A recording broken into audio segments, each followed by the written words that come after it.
ዋው! ዛሬ ሩቲ ከትንሱ ጓደኛ ጋር ተገናኘች። ጊዜው እንዴት ነው ምሮጦ! ፋሚሊ ጊዜ እንዴት ነው ምሮጦ! ትንሱ መቼ ነው አገብታ መቼ ነው ወለደ ልትወልድ ደርሳለች። እሺ ቤቢ ሻወር ዋው! እንደምታውቁ ትንሱ ሩታን እንዴት እንደምትወደው ሁልጊዜ ስለ ሩታ እህቴ ነች እንዴት እንደምትመክረኝ እያላችሁ ታውቃላችሁ። እና ዛሬ ሩታ የትንሱ ቤቢ ሻወር ላይ ተገኝታለች። ሰላም ውድ የዩቱብ ተከታታዮች እንዴት ናችሁ? ደህና ናችሁ? ላይክ፣ ሼር፣ ሰብስክራይብ እያደረጋችሁ በርታቱ። ዛሬ ሩቲ ጀግኒታችን የትንሱ ቤቢ ሻወር ላይ ተገኝታለች። ዌልካም ሩቲ።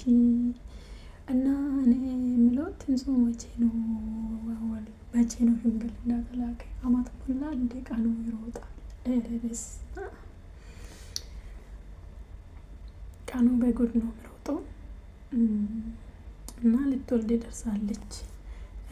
እግዚአብሔር ጊዜ ያለ ስለሁሉም ነገር።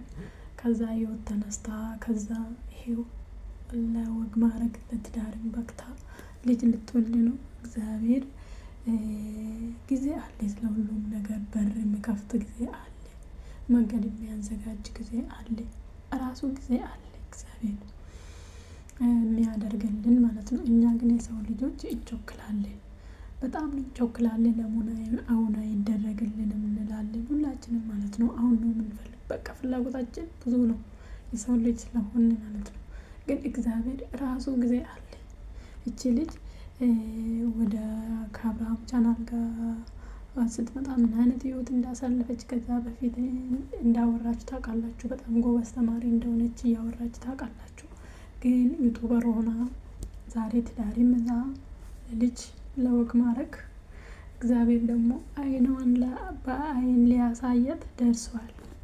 እና ሩቲን የመሰለች ደግሞ ምርጥ ጓደኛ ሰጥቶታል።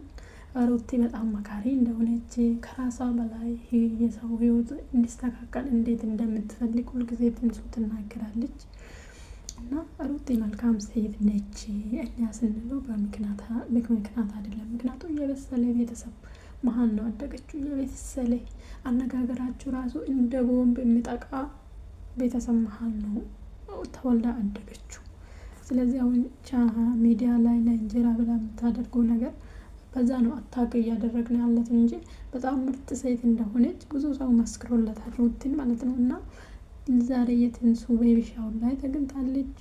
ትንሱ ፈጣሪ በሰላም ይገላግልሽ፣ አይንሽን በአይን ያሳይሽ፣ እዚህ ደረጃ ያደረስሽ ፈጣሪ ወልደሽ የምታቅፊበት ቀን ያድርስልሽ ማለት ነው። በጣም ነው ደስ አለኝ። እግዚአብሔር የሰው ህይወት ወዴት እንደሚቀየር መቼ እንደሚቀየር አናቅምና እንልፋ ዝም ብለን።